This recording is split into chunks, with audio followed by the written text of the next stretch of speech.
Before we get into the video, could everyone please subscribe to my Endless Diary Tales channel? Thank you so much. After Ethan Moore's military reassignment order came down, I, his wife, was the last to know. Mrs. Carter from next door held my hand gently and said, "In just a few days, you'll be leaving with the army. Your tough days are finally behind you. Once you're settled, don't forget to come back and visit me, okay? Don't forget about me." I didn't respond. Ethan came back this time saying he was on family leave for a month. He had kept the reassignment completely from me. If Mrs. Carter hadn't accidentally told me first, he wouldn't have said a word. In my previous life, right after hearing it from her, I confronted Ethan. Left with no other option, he finally admitted the truth.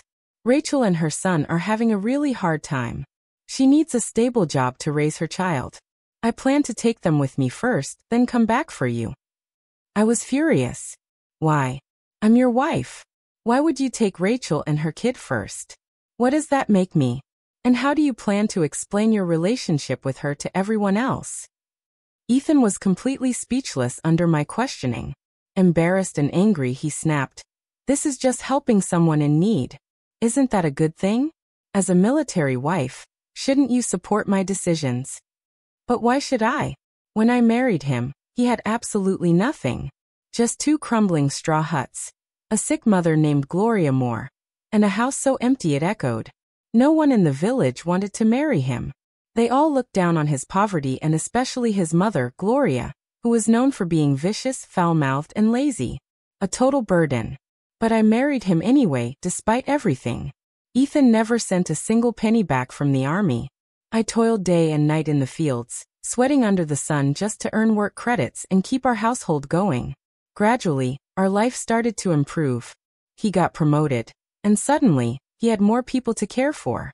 Out of nowhere, he brought home Rachel and her son, saying she was a distant cousin whose husband had passed away, leaving her with no one. Back then, I was so naive.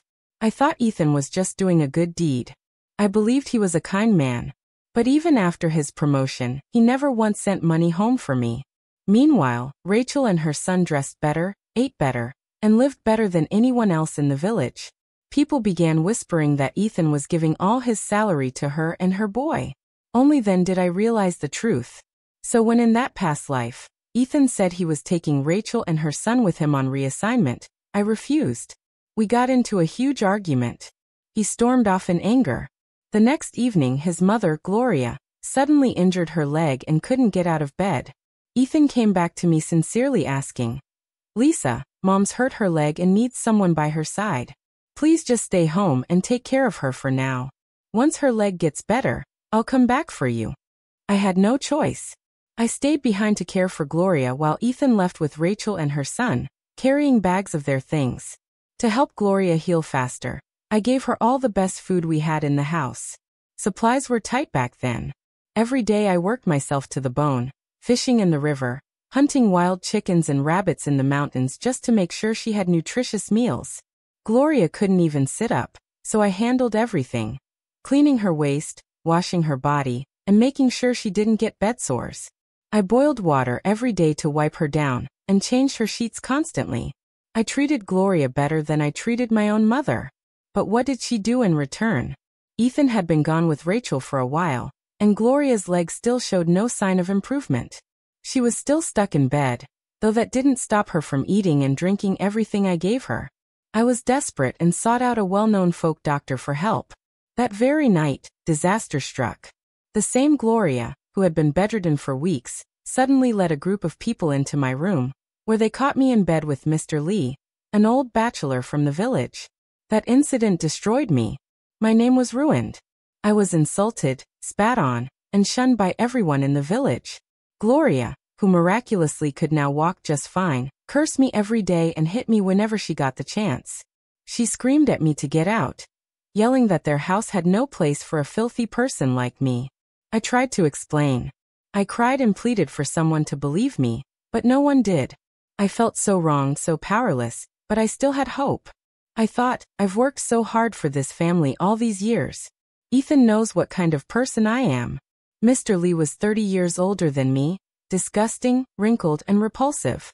I'd have to be blind to have anything to do with someone like that. I truly believed that Ethan would stand by me, that he'd know the truth, that he'd care enough to give me an explanation. With only one thought in mind, I took the night bus straight to the military base to find Ethan Moore. On the way there, I thought about a lot of things. Everything except the possibility that Ethan might betray me. But when I saw him accompanying a heavily pregnant Rachel to a prenatal checkup, and when I found out her baby was already 5 months along, it felt like the sky collapsed around me. I was beyond furious. I caused a scene, cried out for justice, and demanded an explanation from the military authorities. In response, Ethan calmly pulled out a marriage certificate, his and Rachel's. They were the legally married couple, not me. I had worked myself to the bone in Ethan's household for 6 years, doing everything like a servant, but in the eyes of the law, I was nothing, just an outsider with no official relationship to him. The truth was brutally cruel. I didn't want to accept it, but I had no choice. With no one to turn to, not a penny to my name, and nowhere to go, I wandered the streets in despair. Exhausted and dazed, I was hit by a passing car. I never woke up again. When I opened my eyes in this new life, everything was still hazy. And then Mrs. Carter from next door spoke to me, saying exactly the same words she had in the last life. I didn't know what to say. I just looked around greedily, drinking in every detail around me. I was back. Thank God I had come back. I pushed open the courtyard gate and saw Ethan lifting Rachel's child into the air. The little boy laughed happily as Ethan tossed him up with his strong arms and caught him again and again. Rachel stood to the side, watching them with a gentle smile. When she noticed beads of sweat on Ethan's forehead, she quickly picked up a handkerchief to wipe it off. The two of them locked eyes full of affection, their smiles bright and intimate. That day marked 6 years since I married Ethan. And yet, he had always looked at me with a cold, distant expression. I had never once seen him smile so gently, so tenderly. I didn't even know he could look like that. When they heard the gate creak open, both of them turned to look at me. Rachel didn't even pause as she wiped Ethan's forehead, as if I were just some irrelevant stranger intruding on their little bubble of love. Ethan stopped tossing the boy. The child glanced at me awkwardly, sensing something off. But when the game came to a sudden halt, he whined, "Daddy, toss me again. I still want to play." In my last life, Rachel's son had also called Ethan Daddy all the time. Ethan's excuse back then was that the boy had lost his real father and didn't understand what dad meant. He just called it out randomly. How stupid I was to believe such a flimsy excuse. I let out a cold laugh. At the sound of my laughter, panic flickered across Ethan's face. He quickly put the child down and turned to explain. "Lisa, he doesn't understand what dad means. He's just saying it for fun. Don't take it seriously." I ignored Ethan completely. I just stared coldly at Rachel, who was still holding the handkerchief. "The kid doesn't know any better," I said icily. "But what about his mother? She doesn't know any better either." Rachel was visibly flustered by my question. She didn't have the nerve to respond. She just looked at Ethan with teary eyes, full of pitiful innocence. "Lisa, you're upset. I'm sorry. This is all my fault." I scoffed. "What are you apologizing for? You didn't do anything wrong, right? And besides, what kind of adult takes a child's words seriously, especially someone else's?" Ethan had defended Rachel many times before. I used to play dumb and put up with it like a coward, but not this time. I glared at him and asked coldly, "If someone else's kid started calling me mom, would you think that's perfectly normal too?"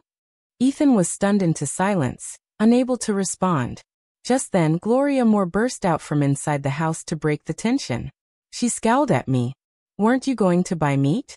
Why do you come back empty-handed?" I replied blandly, "Didn't have money to buy any." In my previous life, when Ethan came back, I had bent over backward for him, spent all our savings to buy meat and make him delicious meals. I didn't want him to feel the slightest discomfort. I was utterly, hopelessly foolish.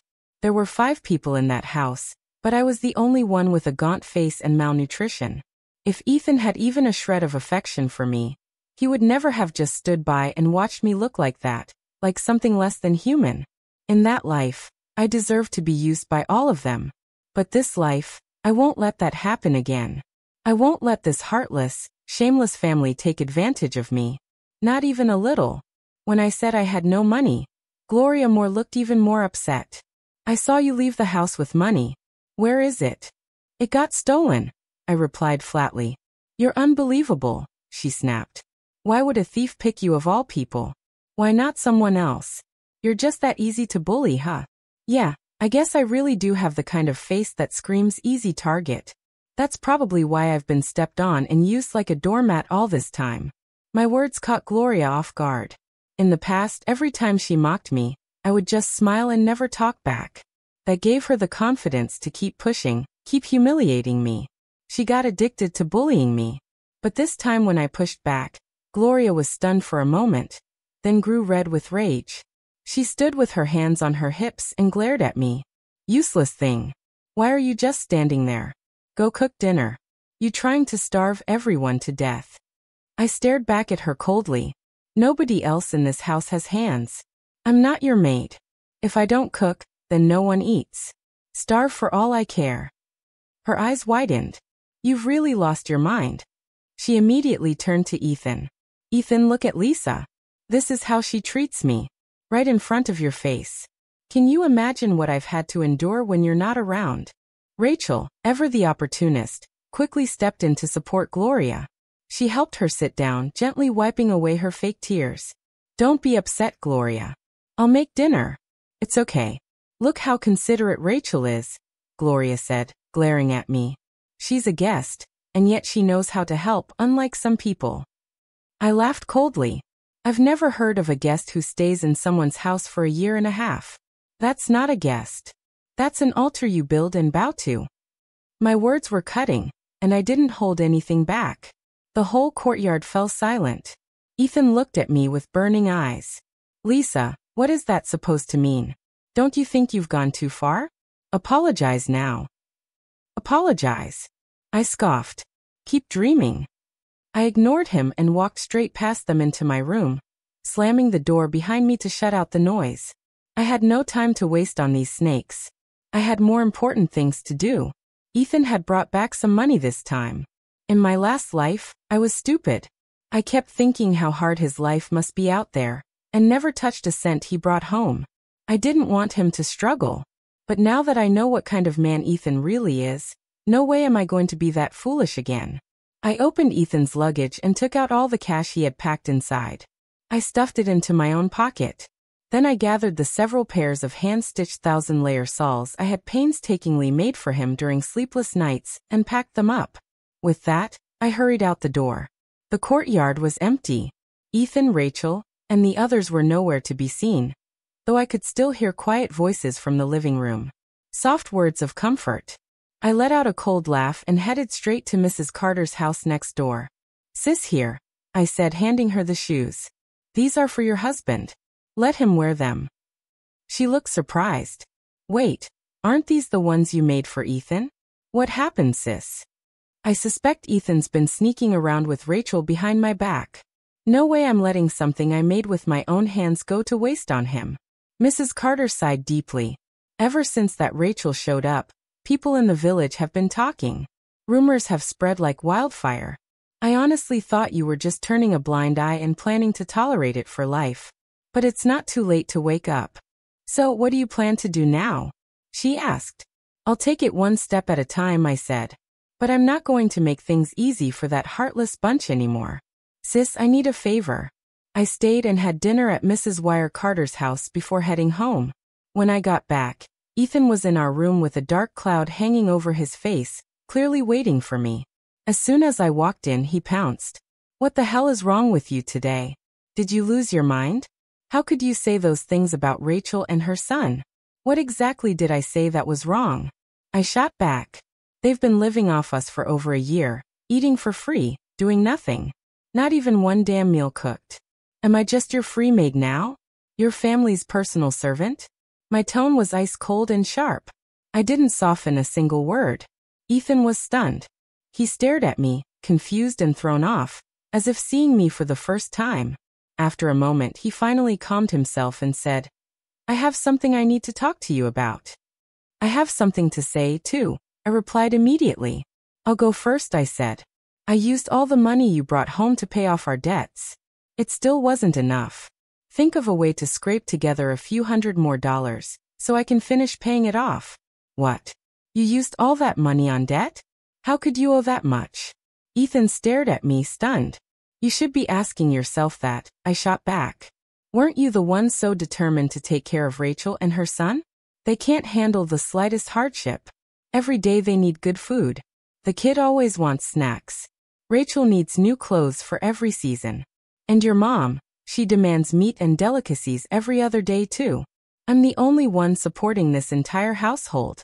I can't possibly earn enough for all that. Of course, I had to borrow. And let's be honest, I added, you've been gone for years and haven't sent me a single cent. You must have saved up quite a bit by now, right? Ethan had no response. In my past life, I never gave him any trouble, so he took it all for granted. Now that he knew how much debt we were in, his face turned grim. Can't you just spend a little less? He finally muttered. Gloria, Ethan, and Rachel carefully planned where she'd fake her fall, quietly coordinating the details. I pretended not to notice a thing, kept my head down, and stayed busy packing like I believed I'd actually be joining Ethan on the relocation. There was a lot to sort through. It took days to organize everything.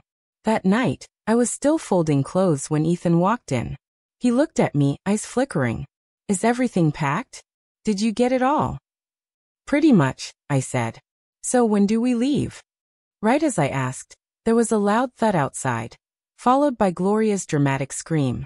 Ethan immediately ran out. I followed behind him slowly, deliberately. Gloria Moore was lying on the ground in the courtyard, wailing like a slaughtered pig. Ethan and Rachel rushed ahead of me to her side to help her up. Mom, what happened? Ethan cried out, trying to sound emotional. Rachel chimed in immediately. Aunt Gloria, are you okay? Where does it hurt? I'll go to the hospital with you and Ethan. Gloria kept howling in pain, unable to get out a single full sentence, just moaning and yelling. Ethan and Rachel both thought she was putting on a great performance. Ethan turned back to me and barked. Lisa, why are you just standing there? Come help us get my mom to the hospital. I stepped forward and suddenly screamed. Blood? There's so much blood. Both Ethan and Rachel turned their heads to where I was pointing. A steady stream of bright red blood was pooling beneath Gloria's body. The sight of it made them both jump back in shock. Only then did they realize how serious it was. The blood was spreading fast, soaking into the ground beneath her. Gloria was rushed to the hospital without delay. The village was several miles from the town hospital, and we didn't have anything like a car. She was hauled there on a wooden hand cart, screaming all the way until her voice went. When the doctors examined her, they discovered her backside was riddled with glass shards. Hundreds of tiny slivers lodged deep in her flesh. It took the doctors 3 hours to clean out the wounds and finish the procedure. With something like that happening, my spot to follow Ethan on the military relocation was of course out the window. Gloria lay unconscious in a hospital bed. Ethan wasted no time coming to me to lay everything out. Lisa, my mom fractured her leg, he said. The doctor said recovery will take a long time, at least 3 months. She needs someone around. There's no way we can leave the house unattended. I jumped in smoothly. I understand. I'll stay behind and take care of her. Lisa, you're amazing, he said, clearly relieved. Then I'll leave Mom in your hands. Of course it's my duty, I replied gently. Though, if I'm going to be caring for a bedridden elderly woman, I won't have the energy to take on other work. I'll send my salary home to you, Ethan quickly promised. I'm not interested in empty promises, I told him calmly. You should go borrow some money and leave it here with me now so I can take care of your mom properly. And don't forget about the debt. It's been hanging for a long time. We can't keep delaying it. Seeing that I'd agreed to stay behind and take care of Gloria, Ethan agreed readily. Don't worry, I'll handle everything. I'll go find someone to borrow money from right now. And to his credit, he did. In less than a day, he borrowed 1,000 yuan and handed it to me. When he gave me the money, he put on a troubled face and said, Lisa, this relocation slot has a deadline. If I don't use it, it'll go to waste. I was thinking Rachel's having a hard time with the baby. Why don't I take her and the child this time? Once she finds a job, She won't rely on us anymore. No problem, I replied with a big smile. Won't be any trouble for me for a few days anyway. Ethan left with Rachel, giving me the space I needed to move. He was so touched by my understanding that he even leaned in to hug me. I stepped aside. You should go tell Rachel to start packing. Ethan, delighted, left right away. He didn't even look back at his injured, bedridden mother lying in bed. By the third morning, just like in my past life, Ethan and Rachel left with large bags in hand. I personally escorted them to the station. As Ethan boarded, I solemnly reminded him, "Don't worry about the house. I'll take care of everything. Unless it's absolutely necessary, I won't disturb your work." After watching their train pull away, I turned on my heel and headed straight to the village office. I asked the village chief to issue a legal certificate confirming that Ethan and I were husband and wife.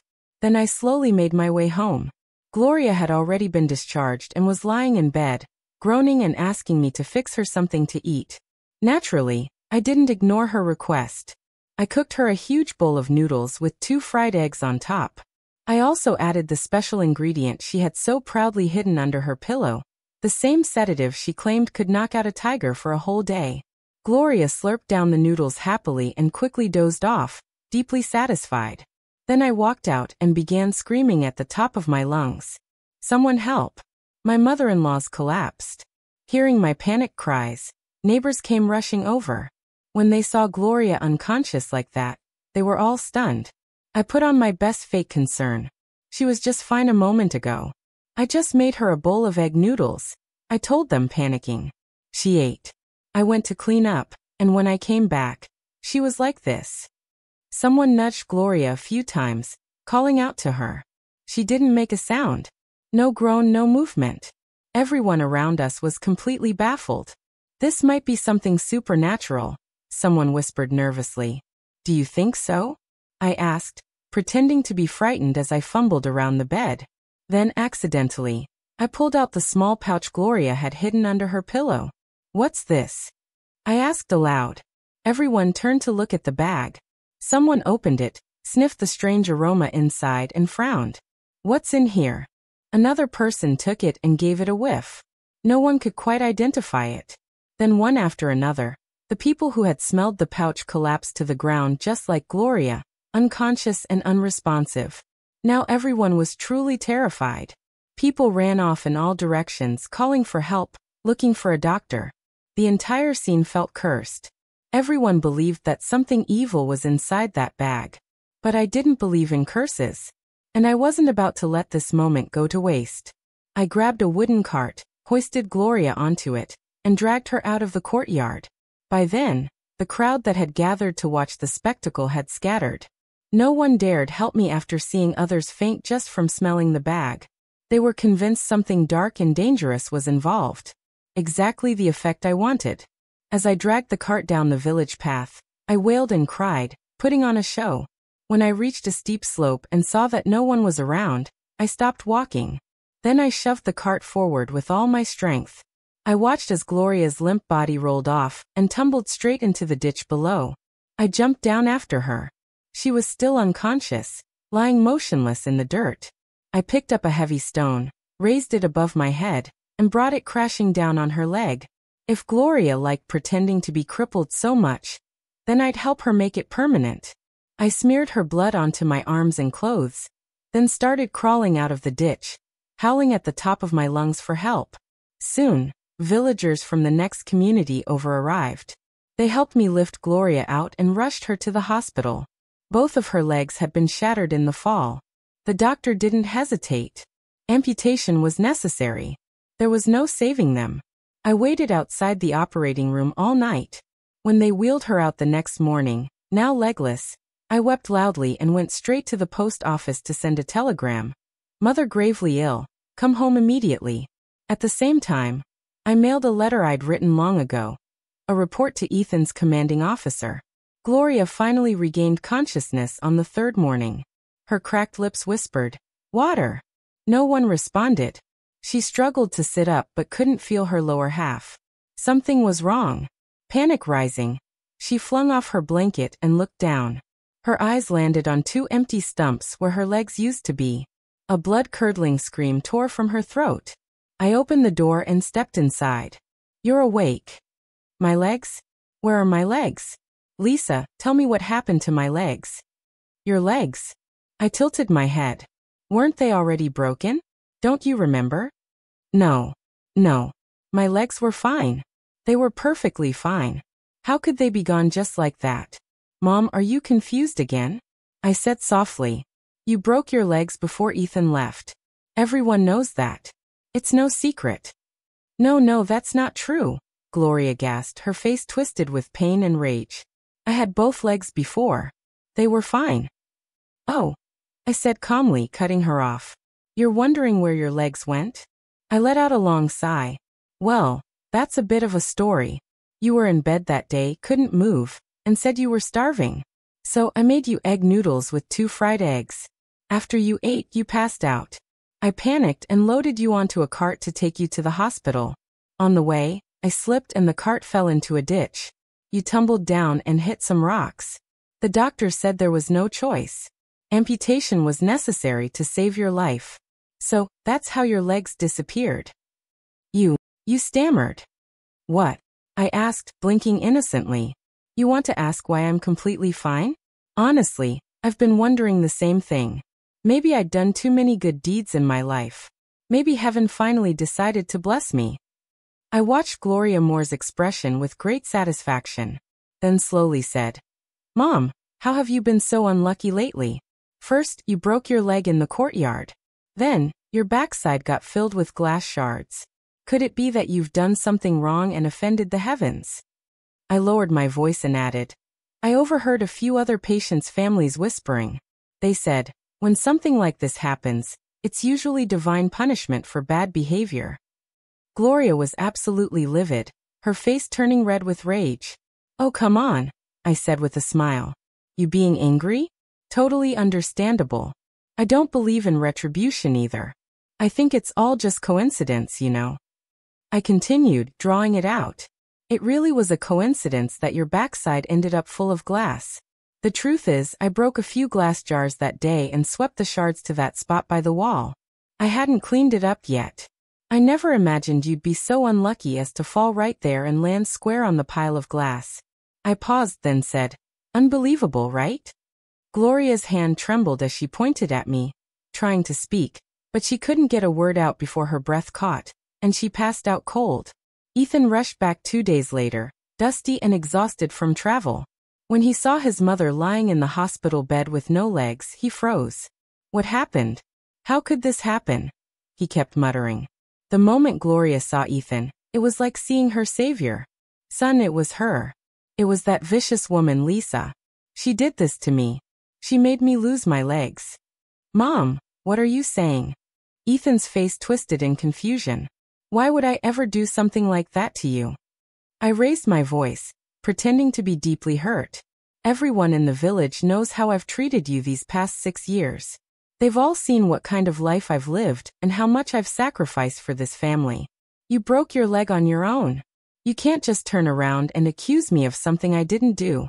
Ethan looked at Gloria, uncertain, doubt clearly creeping into his expression. Gloria screamed hoarsely. She admitted it. She said she left the glass there on purpose to make me fall. Ethan's face darkened. Is that true? Yes, I said calmly, nodding. Gloria, stunned by my directness, jabbed a trembling finger at me. You evil woman. You used broken glass to trap me. You caused me to lose my legs. You tried to kill me. Ethan, call the police. Have her arrested. I want her to rot in prison. Mom, calm down, Ethan said. I'll handle the police. Okay, but before they get here, I need to ask you something first. I pulled a small item from my pocket and placed it on the bed in front of Gloria. Mom, I found this under your pillow. Do you know what it is? Gloria's face turned pale. No, I don't know. Well, I asked the doctor about it, I said. He said it looks like some kind of sedative. If you inhale it, you'll pass out and stay unconscious for hours, sometimes even days. Why, Mom? Why would you hide something like that under your pillow? Gloria didn't answer. Ethan's face grew darker. I added, If it weren't for this stuff, you wouldn't have passed out. I wouldn't have panicked and rushed you to the hospital. We wouldn't have fallen into that ditch. You wouldn't have broken both your legs and needed amputation. So really this pouch, it's the reason you're like this now. I sighed heavily. And it's not just you who got hurt. A few of our neighbors fainted after sniffing what was inside. They said it felt cursed, that you were trying to do something evil. They were even planning to report it to the police and ask for an investigation. I got scared. That's why I called Ethan home. I picked up the pouch again and held it out. Now that he's here and the item is right here, should we call the police or not? Say the word and I'll run to the station myself. Gloria didn't dare say yes. Ethan didn't either. Even though Gloria kept telling Ethan I was the one who caused everything, he didn't truly believe her. Maybe he didn't want to believe her. After all, in his eyes, I'd always loved him. I would have done anything for him. How could a woman like that possibly harm his mother?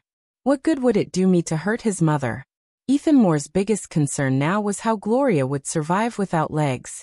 He only stayed at the hospital to care for her a few days before he couldn't take it anymore. After all, taking care of someone bedridden, feeding, cleaning up their waste, it wears a person down fast. And with Ethan, her own son, still around, I, an outsider, was naturally off the hook. I claimed I wasn't feeling well and stayed in bed at home, saying I was too weak to get up. All the dirty work, literally, got pushed onto Ethan. He tried his best to be a filial son, but taking care of someone's bodily needs isn't something just anyone can stomach. Ethan did love Gloria. She was his mother after all. But now he was visibly disgusted by her. There's a saying, no child stays filial forever by a sick bed. He didn't want to keep doing this. What he needed was a living maid. Someone submissive and tireless who would care for Gloria for the rest of her life. And the first person he thought of was me. Ethan came to talk to me. Lisa, I'll be heading back to the base in a few days. Oh, I said, raising an eyebrow. So, what about your mom? You're just going to leave her like this? He looked troubled. There's really nothing else I can do. I know it's asking a lot, but I was hoping you could stay behind and take care of her. He clearly expected me to smile warmly and say, don't worry. This is what I should do. I'll look after her so you can focus on your work. He had no doubt I'd agree, just like always. But I kept my head down, folding my clothes silently. After 6 years of marriage, I had almost nothing to my name. Just 3 or 4 patched up pieces of clothing. That was it. Right in front of Ethan, I folded up a few of them neatly, then grabbed the rest, the rags too ruined to wear, and tossed them into a pile. Why are you packing those? He asked. I'm not, I said. I have money now. I can buy new clothes. These? I don't want them anymore. And with that, I tossed my old clothes onto the floor in front of him. Ethan flinched, startled. He had been anxiously waiting for my answer, but now that I was throwing my clothes around, he panicked. He thought I was angry at him. He rushed to smooth things over. Once I'm back at the base, I'll send my entire salary to you. I'll only keep a little for myself, and later when Mom's health improves, you can come with me. Lisa, I'll be grateful. I'll love you for the rest of my life. He said it so sincerely. I looked up at him. Really? You swear? I swear, he said. If I'm lying to you, may I die a horrible death. He reached out to hold my hand. I stepped back. Well then, I said with a smile. I'll wait and see you die a horrible death. Ethan froze, stunned. What? What did you say? Didn't you just swear? I said sweetly. If you're lying to me, you said it yourself. Ethan, do you really not know what kind of relationship you have with Rachel? We're innocent, he said quickly. I was just helping her. I paid her. Is that so? Then tell me, who's the father of the baby in Rachel's belly? Ethan went completely silent. I smiled, my voice light. Word is Rachel is your legal wife now. If that's true, why don't you let her stay and take care of your mom? What are you bothering me for? Aren't I just a stranger to you now? No, it's not like that. Ethan tried to explain, but the words caught in his throat. Because just then Rachel walked in. She looked exhausted, dragging little Dax by the hand. As soon as she stepped through the door, tears streamed down her face. Ethan, the base got a report about us. They're sending me and Dax back. We've been kicked out. Ethan stared at her in shock. What report? I don't know, she sobbed. Just some complaint. They said we can't stay anymore. They said you are going to be punished soon too. Upon hearing that, I burst out laughing, genuinely delighted. Ethan turned to me, alarmed by my reaction. I stood up. I sent the report. You what? I knew about you and Rachel sneaking around. I said. So I wrote to your commanding officer.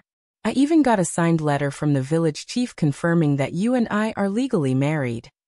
You. Ethan trembled with rage. I smiled wider. His face had gone completely pale. Ethan, you like Rachel so much, don't you? I said. You like that she's having your child? Great. I'm happy for you. Let me help you two be together. After I said that, I turned to Rachel. Looks like you've got your hands full now with Gloria. Poor thing. You're pregnant, and now you've got to take care of a bedridden, legless old woman. That's rough. Honestly, kind of gross. What do you mean? Who's bedridden? Rachel blurted out. Gloria is, I replied with a smile. She's actually paralyzed. No way. She was faking. Nope, not faking anymore. She really doesn't have legs now. Rachel looked absolutely stunned, like she'd swallowed a bug. I clapped my hands joyfully. Congratulations to you and Ethan for getting exactly what you wanted. Legally married and all. Thanks for taking over his whole family too. Then I added in a mock sweet tone. By the way, Ethan's been dismissed. No job, so don't count on him sending home money for luxury meals anymore. Things are going to be real tight for you. But that's not even the worst of it. Ethan is neck deep in debt. I forced him to borrow more money. Dug that hole just for him. He gave it all to you, didn't he? You spent it like water. Then there was all the money spent on Gloria's fake illness and amputation. Trust me, it's going to crush him. I paused for a beat, enjoying the sight of their faces turning pale. And once he's back in the countryside with no job, he's going to find out how hard it really is to make money. Who knows when he'll ever be able to pay it back. But the best part, I added cheerfully, you two now have the honor of caring for Gloria. Someone who can't even get out of bed to go to the bathroom. Rachel and Ethan both looked like they were about to be sick. I grinned and kept walking toward the door. When I reached it, I turned back and said, "Oh right. One last thing. Do you want to know why I never had a child with you in our 6 years of marriage?" I asked Ethan. He looked at me instinctively. Why? Because you're the one who can't have children, I said with a laugh. You didn't really think Rachel's baby was yours, did you? He froze, stunned. I kept laughing. Of course it's not.